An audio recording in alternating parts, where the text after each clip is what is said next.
Hi, my name is Lori Martini, and as a proud member of the Lakeland Rotary Club, I welcome you to a little chat with one of our most senior members, Willie Wolfson. Willie Wolfson. Yes. You were born February 27th, 1917. Yes, if you do your arithmetic, that's 94 years ago. 94 years. And where were you born, Willie? Lakeland, Florida, right here on North Kentucky Avenue. Okay. And you joined the Lakeland Rotary Club January 13th, 1955. 1955, correct. Tell me how you were first exposed to Rotary. I've been exposed to Rotary all of my life, really. As you know, the Lakeland Rotary Club was formed in 1918, and my dad joined the club when it was a year old in 1919. So from the age of 2, I've been subjected to the Lakeland Rotary Club through my dad. And then at the age of 12, when I joined the Boy Scouts, Troop 4, it was sponsored by the Lakeland Rotary Club. Our scoutmaster was Dr. Charlie Raymond, pastor of First Presbyterian Church. He was our scoutmaster, and he was a Rotarian. And I can remember at least once a year, we were invited to come to the Rotary meeting and put on a program of life-saving and tower building and all sorts of scouting things. It was quite an experience. So I've grown up with the Lakeland Rotary Club. Well, you've been a member for quite some time. 56 years, I think it is. 56 years. All right. And in that time, in 1980, you got your Paul Harris Fellow. You were past president, or you were past... I was very fortunate. I was awarded the Paul Harris Fellow by the the governor at the time. Uh-huh. No, it was the president of Rotary International was down here for a big confab, and he put the pin on me. I remember that. Wow. I was very thrilled. Absolutely. That's quite an honor. Yes. That is quite an honor. You were president of the club in 1962? 62, 63. Okay. All right. And since then, recently you got, well, not too recently, but you got your 50-year service award, and you are an awardee of our Hall of Fame. Yes. What does it mean to you to be a member of the Lakeland Rotary Club? Oh, to me, it's the greatest thing in the world. I mean, I'm so proud of it. I'm so proud of the club. I'm proud to tell people that I am a Rotarian, especially of the Lakeland Rotary Club. It's very prestigious. It means a lot. It means a lot. Things have changed in Rotary. Somewhat, but it still has the friendship and the camaraderie. And the nicest thing about it is that if you have some situation or a problem or something you want to do, you find the Rotarian that does that type of thing, and it'll get done right. I mean, that's what I've always found throughout all the years. So the networking. Yes. So networking has paid off. Yes, indeed. Absolutely. And what about the relationships as a result of the networking? Oh, you mean friendships? Yeah. Oh, I've had friendships for 50 years there. I mean, I've known all of them. I'm so sorry that so many of them have passed away that were with me, but... who were some of those names? People from the past that were... Billy Chase was a very dear friend of mine. I can't tell you how many I'd have to go through there. There are hundreds and hundreds of them. Wonderful. And every one of them was just really, not only an acquaintance or a fellow Rotarian, but a dear friend. If you ever needed anything, you ask your Rotarian in that field, and it got done right. It got done right. Yes. What would you like your fellow Rotarians to know, your words of wisdom about Rotary and our club? First and foremost is your attendance. Make it your business. If you're going to join the club to be a Rotarian, then you go to the meetings so that you know what's going on and can be part of it and help do things. So I think the attendance is the greatest thing.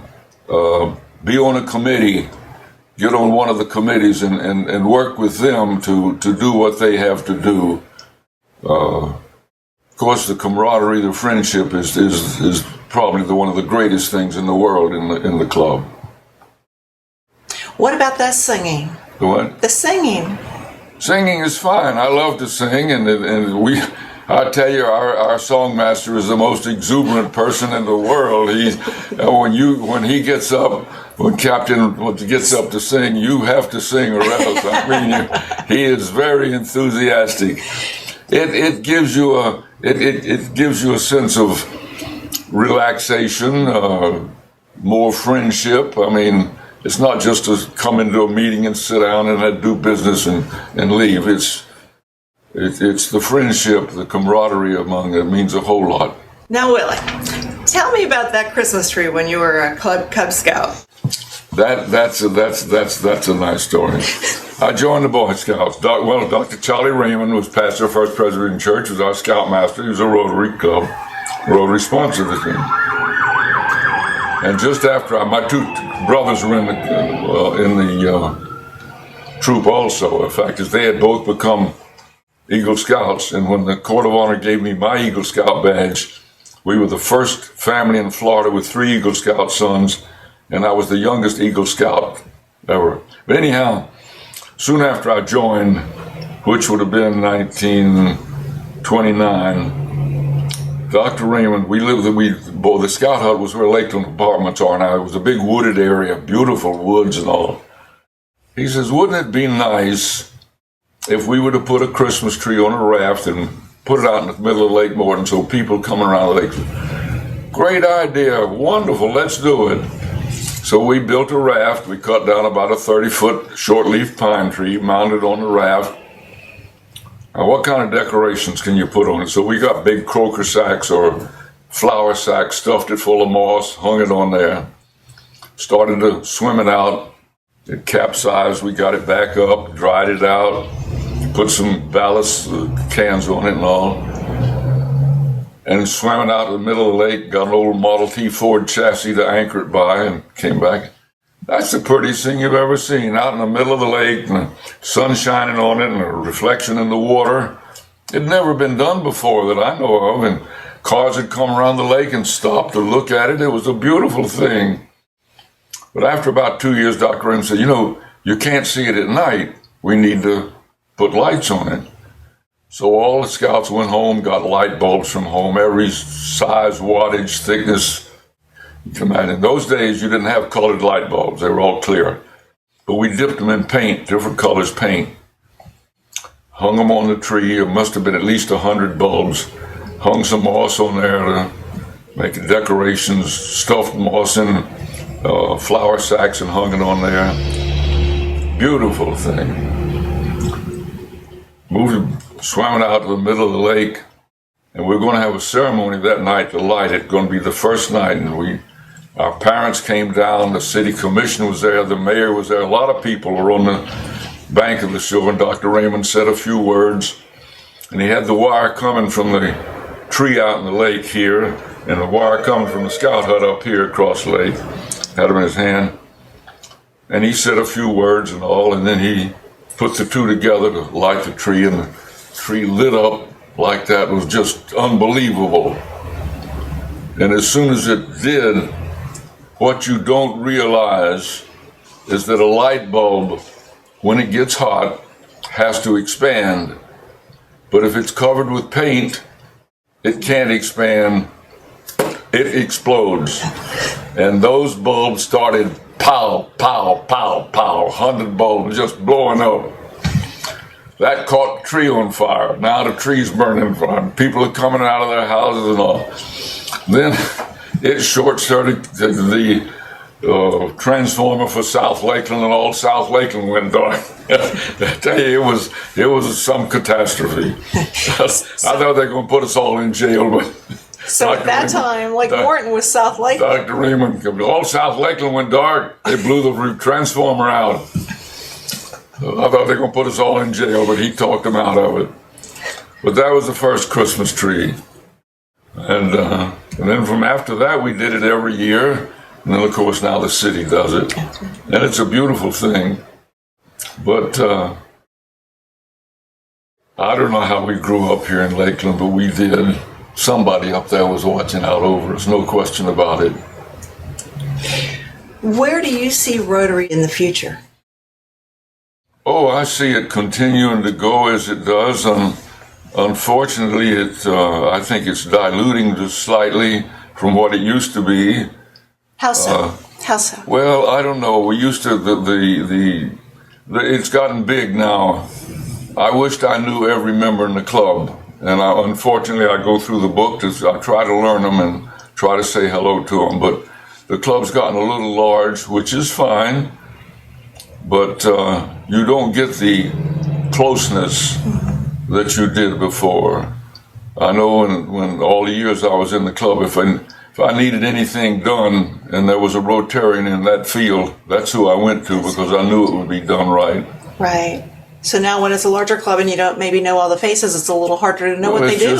It's just hard to learn them all when it's this way. And if we had that book, that would help a lot because you're thinking of something, you go through the book and find the person that you want. Sure, absolutely. But unfortunately, and I apologize for it, every time a new member for years and years I was on the committee, and I would meet them and go through the interview and all, which was great because that way I got to know them so that when they became a member, I knew them already.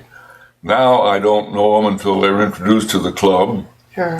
And there's so many, it gets rather difficult to know them all. Well, then I think we need to do a better job at making that possible for you. I think we need to do something to enhance the fellowship in the club. Okay. A little more.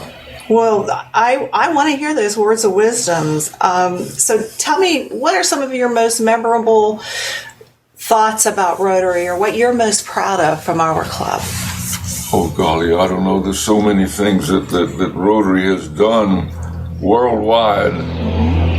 The greatest thing in the world is Polio Plus. I mean, it's just absolutely, just imagine. I mean, I've seen many cases of polio in children, but just imagine this entire world, the entire population, and not one case of poliomyelitis in the world. When that happens, Rotary will be very, very proud. I mean, I've worked hard on that, and I'm very proud of it. But I think that's a tremendous undertaking. Absolutely. Of course, the friendship with other countries, with other people, just like we had the group from Israel to come and meet them, means a whole lot too. Mm-hmm. We get to know people from other countries that we didn't know about before, and that's nice to know. Tell me about your attendance in Rotary. My attendance? Mm-hmm. Well, I would venture to say in 56 years that I have at least 53 years of perfect attendance. So I applaud that. I think that's amazing. I have made it my business. I have foregone other things on occasion because I want to go to my Rotary Club. Absolutely, absolutely. And would you encourage our younger or newer Rotarians to follow suit in that? And if so, why? Well, I wish they would, because they get more out of it. Mm-hmm. The more you put into it, the more people you know, the more friends you make in it, the more people you talk to, the more you know, the more interesting it is. And it's good for you, for your own knowledge. Absolutely. I've always, through the last 50-odd years, I need a job done. I look to see what Rotarian does that particular thing, and I call on them because I know it'll be done and done right. Whoever sees this video, that it's been an absolute magnificent honor and a pleasure, and I'm most appreciative, and I'm very thrilled and honored. Thank you very much. Willie, thank you very much for taking the time to come and share some experiences and memories with us. I think I want our club to know of the rich tradition that our club has had all these years, and I can't think of anyone better than to inform them and to tell us some of those wonderful stories. So thank you very much for taking time today. And thank you for watching.